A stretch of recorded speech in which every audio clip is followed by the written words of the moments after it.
So it's a grape explorer talking about today. So if you remember last week, we did one of our old and rare series, which we are continuously doing, and today we're going to bring you another one of those. We didn't identify to anybody what we were going to do, so it was relatively a surprise as to the producer, the area, but we wanted to highlight the Rhone today because the Rhone is a very, very special place to me. We broke out our map which identifies two areas of the Rhone. You have the northern Rhone and the southern Rhone. Of course, southern Rhone is very famous for Châteauneuf-du-Pape in this area, but if you go all the way over here, you can see there's an area that's right here called Hermitage. And Hermitage is considered one of the oldest areas in all of winemaking history. It really dates back to the time of the Romans. And, you've got a very, very severe hill. I had a chance to actually stand on the hill of Hermitage and look down to, there's a little village called Hermitage. But you're actually, when you stand on the hill of Hermitage, the vineyards are encompassing, to your left and to your right. There's a little building over to the left, which is called Chante Alouette, which was actually a little chapel called La Chapelle.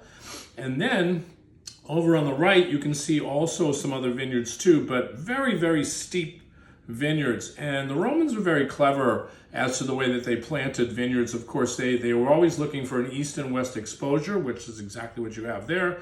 They were also looking for a kind of mountain cliff, so if it rains, you're coming all the way down.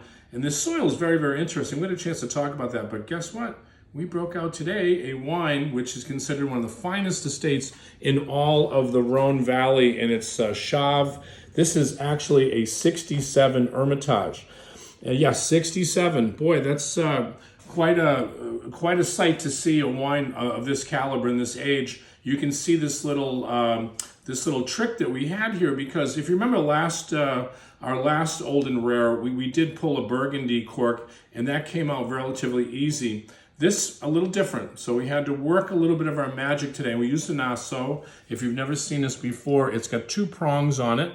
I've already went to do this earlier, and you can see the prongs on the side, but you can also see the cork, and you see how delicate this cork actually was. So, pulling it out, you have to, when you're using an asso, you have to just gently guide it in. So you don't want to disintegrate, or you don't want to disrupt anything in the middle of the cork. This goes to the sides, and it's really used for older wines. So I highly recommend, if you do open older wines, to learn how to use what we call an asso. This is used by most professional people, especially something this old, because you can see the cork, gently coming out here. And so we decided to wait until we did the video so we can actually pull the cork out a little more, so we can actually get it to come out. And you can see this cork here. Look how deeply saturated that is. And so we've also decided, because we've had a couple of requests for some people to say, okay, when is the proper time to actually decant a bottle of old and rare wine? And of course, this is the perfect opportunity. So we did break out a decanter, as you can see. And what you have to do in this case is you have to pour very, very carefully. We also have a strainer just in case, because you never know. There could be some pieces of cork in the bottle. There could be also sediment, which is the reason why you do this. But you have to go ever just so gently when you're pouring this wine in. So you can see the color. It's quite dark brown, almost to a point of when we see a color like that, not the greatest sign in the world. But guess what? It is a 67, 100% pure Syrah. Again, this is from one of the most famous families in Hermitage. We're talking Chave. Their property dates back in the late 1400s, so they're one of the oldest families to actually produce wine. I think we have enough there just to at least show you a little bit of the decanting process. So we're going to leave a little bit of the rest in the bottle there, because if we do have some sediment in there, that's going to be in there. And actually, you can see we caught some of the sediment in our strainer, just to make sure that did not get into the bottle. And if you want to, a lot of people usually will smell a little bit of the decanter. So, but we want to also, as we're zooming in a little bit, show you Hermitage right here in this purple. As I give you a little bit of highlights from Chave. Again, yes, we are talking about the Chave family.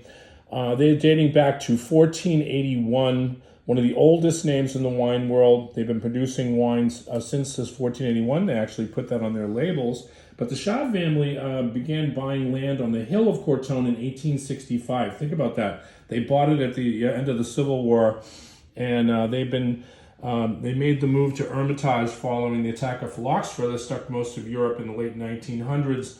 And the Chave family have been producing wine in this area, and they continue to this day. So, this basically is Domaine Chave is run right now by Gerard Chave, after taking over from his father, J.L., who actually produced this wine. Then Jean-Louis produced this. So this is, the Chave family generations of producing wine. And I've had a pleasure not only to go to Hermitage and visit this hill, but I also had the pleasure of tasting in 1978 Chave Hermitage. It was one of my greatest experiences that I've ever had in wine. It was actually at Burn Steakhouse, believe it or not, in Tampa. Found a bottle of 78 on their list, which, of course, you don't see 78 Chave Hermitage anywhere. It was quite an experience for me tasting that wine.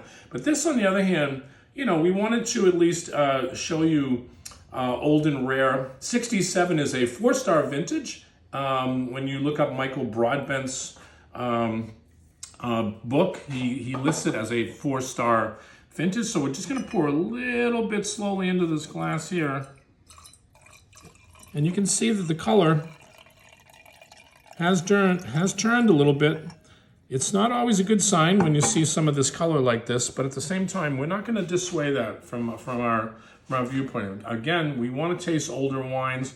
We want to experience that year 67.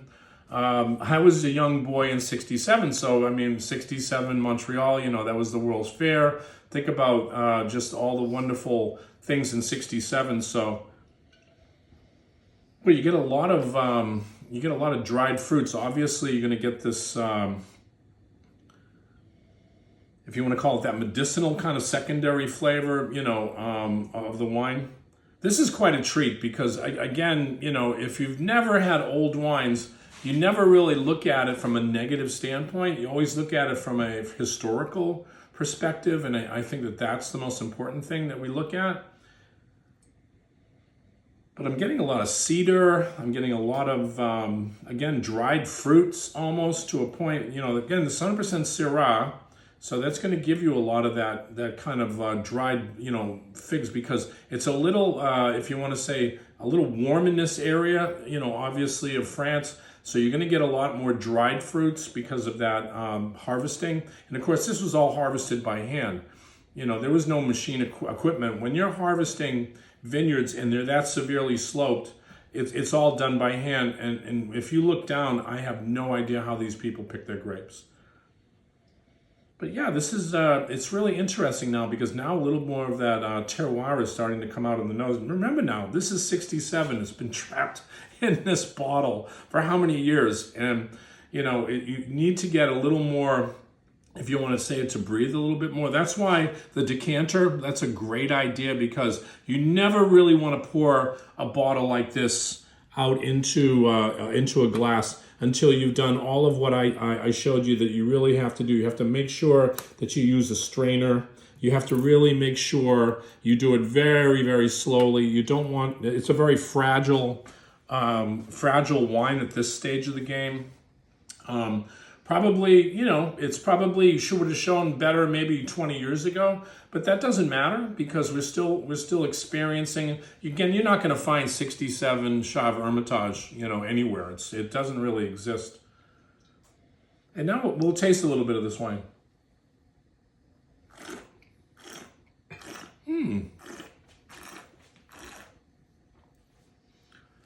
Wow, it has sweetness to it.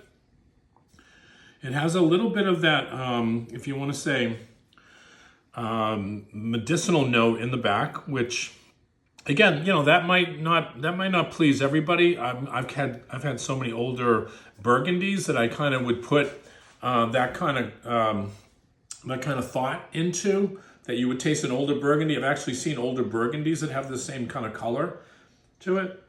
But this is really interesting wine. Again, we look at, we try to get as many of the positive attributes that we can out of an older wine. We don't want to say, well, you know, it's really shot or it's had its day. That's not part of the equation here. The part of the equation is to talk about Chave, talk about, you know, again, 67, that you don't get a chance in old and rare to actually see this wine because, again, it's gone. And we wanted to share it because it did have a little bit of a fill here on this line. But again, we pulled the cork out and it didn't disintegrate. So that's the original cork. I've seen corks like this in older Bordeaux, so it's not to be alarmed that you're not going to see, you know, this kind of a cork that you take out of older wines. But this is a really interesting experience that I wanted to share with everybody. And of course, hats off to the Chave family for being the icons that they are in Hermitage. And I could talk about that family for, you know, for an hour, 2 hours, depending on how long you want to listen to me talk about Chave. But this is two classics that you don't see too much anymore in the world of wine, and especially in the Northern Rhone, the Chave family. You know, you're talking, you know, the greatest producer of Hermitage. One more sip before we go. Well, the sweetness does come out now in the wine. And I think that, you know, an unfortunate thing is probably in the next hour, we're going to be tasting this wine and it's going to take on a different dimension. And again, I never, ever on an older wine like this ever give up.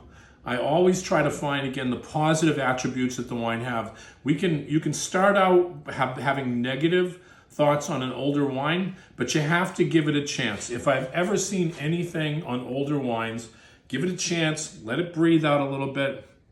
Talk about, you know, even what you were doing in 1967, you know, while this wine was they were picking the grapes for this wine, and just the beautiful attributes that this wine has to offer. Again, this is the Grape Explorer, David Kohl, talking about beautiful, beautiful wines in the world. Cheers.